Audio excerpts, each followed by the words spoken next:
Les copains, bien le bonjour. Bienvenue dans une nouvelle vidéo du Fisheye. Aujourd'hui, petite vidéo qui peut sembler un peu obvious, un peu simpliste tout ça, et pourtant, je pense que ça peut en rassurer deux ou trois d'avoir au moins une idée de comment ça se passe. C'est comment est-ce qu'on nettoie son capteur. Donc on en parle tout de suite dans cette petite vidéo, simple et efficace. Let's go!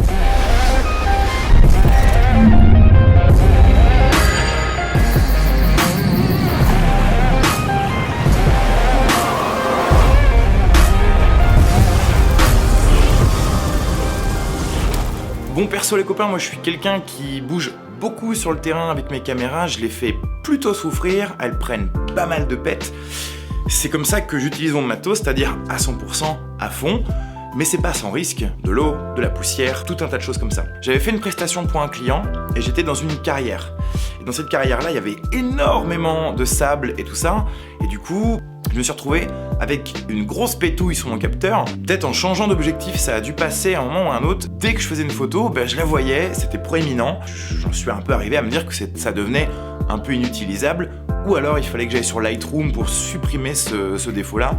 Et je règle pas le problème comme ça. Donc je me suis dit, let's go, je vais acheter un petit kit de nettoyage pour capteur.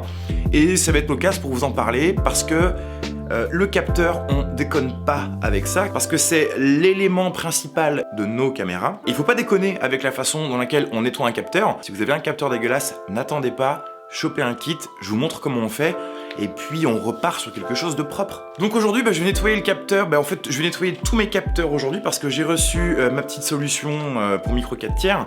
Et donc c'est mon G9 qui est vraiment dégueulasse. Donc là, c'est le GH5S qui me filme. Il y passera après, mais pour l'exemple et pour la vidéo, je vais le faire sur le G9 qui en a vraiment besoin. J'ai chopé un petit kit, bon, on s'en fiche un petit peu de ce que c'est. En tout cas, ce sont des kits avec un petit pinceau et une solution qui est expressément créée pour les capteurs. Si jamais vous voyez que vous avez une pétouille sur votre capteur, ne soufflez pas sur votre capteur.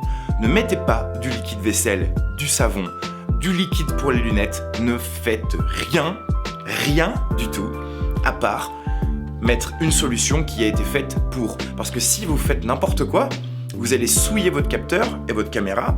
Vous aurez plus qu'à l'envoyer en SAV chez Lumix ou chez qui vous voulez. Et alors que pour 20-30 €, un petit kit comme ça, let's go, on passe un petit coup de pinceau et puis c'est cool quoi. Donc méfiez-vous quand vous ouvrez la chambre avec le capteur, ici, parce que en fait, les choses tombent. C'est comme ça que ça se passe, la physique. Oh, c'est rigolo. Bon, ça suffit. Oui. Il faudrait toujours mettre le boîtier dans ce sens-là. Même vos optiques, si vous n'y faites pas attention, sur cette partie-là, vous pouvez amener des poussières de l'optique au capteur. À l'occasion, je vous mettrai un petit coup de polish.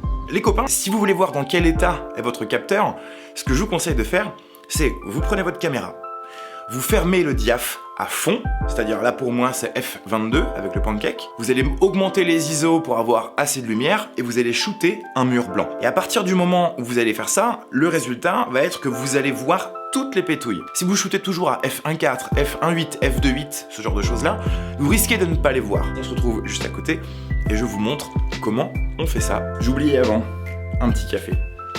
Beaucoup trop important. Est-ce qu'il est encore chaud? Ok, let's go. Allez, on se met au bureau. Alors, ça dit quoi ce truc? Alors, j'ai trouvé ça dans une Fnac, vous le trouvez partout, j'en ai trouvé sur Miss Numérique. Vous savez, c'est des kits de petits pinceaux. Ça se présente comme ça. On en a combien? On en a 3, 4, 5, on doit en avoir 10. Ah ouais, putain, tout ça, cool. On pourrait à la limite se dire que c'est du liquide de vape. Mais en fait, ce n'est pas du tout. Donc en fait le concept il est de sortir au dernier moment ce petit pinceau car c'est censé être un pinceau vierge, stérile, ce genre de choses là. On va mettre 2 ou 3 gouttes sur ce pinceau, ouvrir la chambre du capteur et puis passer un coup dessus. Il faudrait passer probablement que un coup. Ça veut dire que chaque pinceau qui est imbibé et qui est passé sur le capteur doit être quasiment jeté après. Je pense que c'est mieux. Ça me paraît être une bonne chose. Et d'ailleurs, c'est quelque chose que je vous conseille d'avoir toujours dans votre sac. Un petit pinceau, un petit liquide, bam, vous mettez un petit coup sur le capteur et c'est reparti. C'est un assortiment de petits pinceaux, de la taille de votre capteur. Et donc ne vous trompez pas, il en existe pour les pleins formats, les APS-C et les micro 4 tiers. Donc je vais ouvrir ce petit pinceau. Ça ressemble à ça. Petit pinceau. Ok. Et on va passer tranquillement dans la chambre. Là, je vais mettre 2 gouttes. Ok. Ça devrait suffire.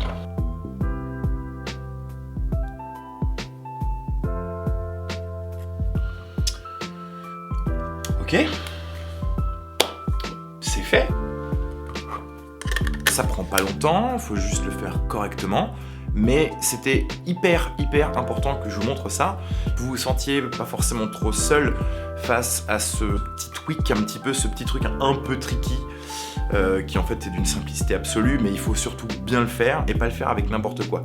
Donc juste une petite dernière chose, c'est que vu que le capteur est stabilisé, quand vous passerez le pinceau dessus, ne vous inquiétez pas si le capteur bouge un petit peu, c'est normal, il est mouvant, c'est son principe. Mais donc voilà les copains, si cette vidéo vous a aidé, si cette vidéo vous a fait prendre conscience que c'était cool d'utiliser son matos à bloc, mais que c'était bien de le laver une fois à la maison pour augmenter sa durée de vie, eh ben allez-y, let's fucking go.